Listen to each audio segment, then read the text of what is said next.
Two Men, One Message. Let's just talk about how this book actually got started. Mr. Trump, can you tell me why you suggested writing this book together? Well, I've been a big fan of Robert's and of Rich Dad for so long. I've seen it, I've read it, everybody I know has read it, and he's just a very special man who I wanted to do something with. And we were making a speech together, and I listened to a speech, I liked it. He listened to my speech, I assume he liked it. You'd have to ask him, but I assume he liked it. And one day, after one of our speeches in front of a tremendous crowd of people, 61,500 people, he came up to me and he said, we ought to do something together. And I've had lots of #1 bestsellers, and he's had lots of #1 bestsellers, and we're just putting it all together. Mr. Kiyosaki, how did you feel when Mr. Trump asked you to write this book with him?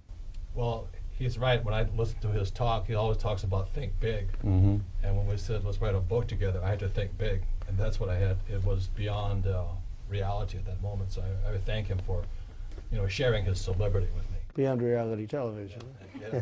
So what has your experience been working together on this book? Well, I just love this man, and his wife, Kim, is amazing, and she's done her own book and books, and they're also really good. In fact, I read it and endorsed it, so I wouldn't endorse it unless I felt the same way. And it's just become a very special relationship, and it's a very easy relationship. It's not like, oh, gee, it's difficult, or it's just a very easy relationship. We think the same way. We have the same ideas, and we love education, and we want to educate people and help people. I think more than anything else, Robert wants to help people, and so do I. Okay, you both come from very different backgrounds. Mr. Trump, you're from the financial capital of the world, New York. Mr. Kiyosaki, you're from the laid-back, hang in there, He's not so laid back. Okay? No, he's not, but Trust he was me. from a place that was laid back. And so how did you guys come together from such different backgrounds? You came from not so much money, you came from some money, and yet you're together. I can answer that question. I think the blessing in my life was in 1965, I left a sleepy little sugar plantation town and went to school in New York. And that was the hardest 2 years of my life because, as you said, I was so lazy, so laid back. And New York, they spit you out, right? I mean, that is not a place that you want to be lazy in. But after the second year, I started to love New York City, and that's why I think we see eye to eye on many things today, is because New York really changed me. I could never go back to Hawaii again. New York is the most special place on earth. I think that's the answer. It is the financial capital of the world. Well, New York City has a great energy, and a lot of people are energized by coming to New York. They get off a plane and they're not so great, and all of a sudden they become these energetic people. That's so true. And it does have an amazing influence on people, as it did with Robert. Now, Robert's coming to New York, and I'm going to Hawaii because I'm going to build a big building in Honolulu. But New York is a great place. Mr. Trump, are you afraid of failing? I'm not afraid of failing.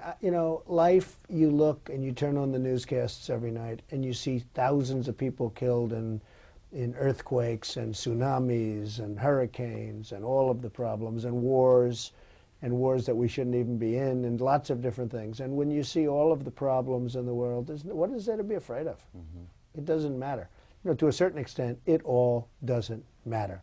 My answer to that is, I think what we have in common also is we both went to military schools. Yeah. And military school is about discipline, about being bigger, about following orders, about leading. But what else we have in common is that we both failed.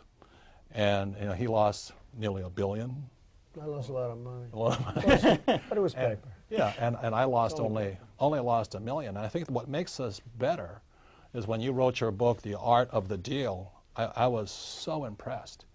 But when you wrote The Art of the Comeback and what it meant to come back from being down so far, and most people are terrified of losing $100, and here you're down $1 billion. Billions. And you come back.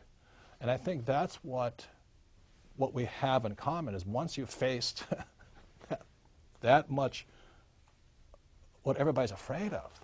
You're not as afraid anymore. I think that's really the difference. And for me personally, it was the best education I could have gotten was to find out where I made all my mistakes and rebuild my company. You wouldn't want to do it again, but no. It was a great education. But when I read Art of the Comeback, I said, this is a big man.